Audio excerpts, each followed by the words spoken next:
Is Islam protected, and yet criticism of Islam is regarded as somehow dangerous? Because we fear Islam. Islam is the dominant cultural force right now.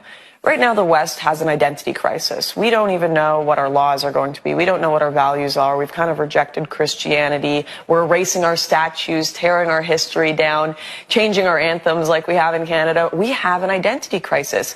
Islam knows who they are. They know what they want. They want a global caliphate.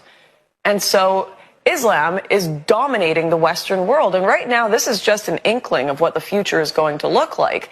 They're still a minority in Western countries. And while all these people will tout open borders, multiculturalism, as soon as Islamists become over 50% of your population, you will see your country looking exactly like any Islamic nation in the world. And suddenly the LGBT activists won't be as happy about this open borders situation. Suddenly the liberal women that are being stoned for the crime of rape will start to realize what they've gotten themselves into. And I fear that it may have to get to these horrific points before people wake up and open their eyes. But Lauren, let me ask you, I mean, we've seen, for example, in Sweden, that the native-born white Swedes will be a minority, I think by 2040 is what they're saying, but in part, not just because of migration, but because of the fertility of the immigrant population.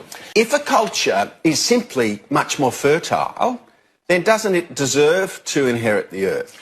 Well, not when it was never put to a referendum. No one in Sweden or Canada or Australia, for that matter, was asked, do you want people with a completely different culture to immigrate here and create their own cultural enclaves? No one was asked. We believe in the right to sovereignty for every nation and every people in the world. And we respect that. No one is ever telling the Japanese, destroy your culture. You must bring in tons of Koreans. You must bring in tons of Africans. Or, right, well, people have to understand where these religions came. If someone said it was a highly Christian area, I wouldn't be concerned, because Christianity is actually what formed much of the West and most of our freedoms. And the reason for that is Christianity is based on choice. You can choose to follow God. You can choose to say goodbye. You choose to eat from the tree of good and evil. Right? It's all based on these choices that you make, and God gives you that free choice. Whereas Islam has always been based on submission. You submit to Allah, and you cannot leave or you will be killed.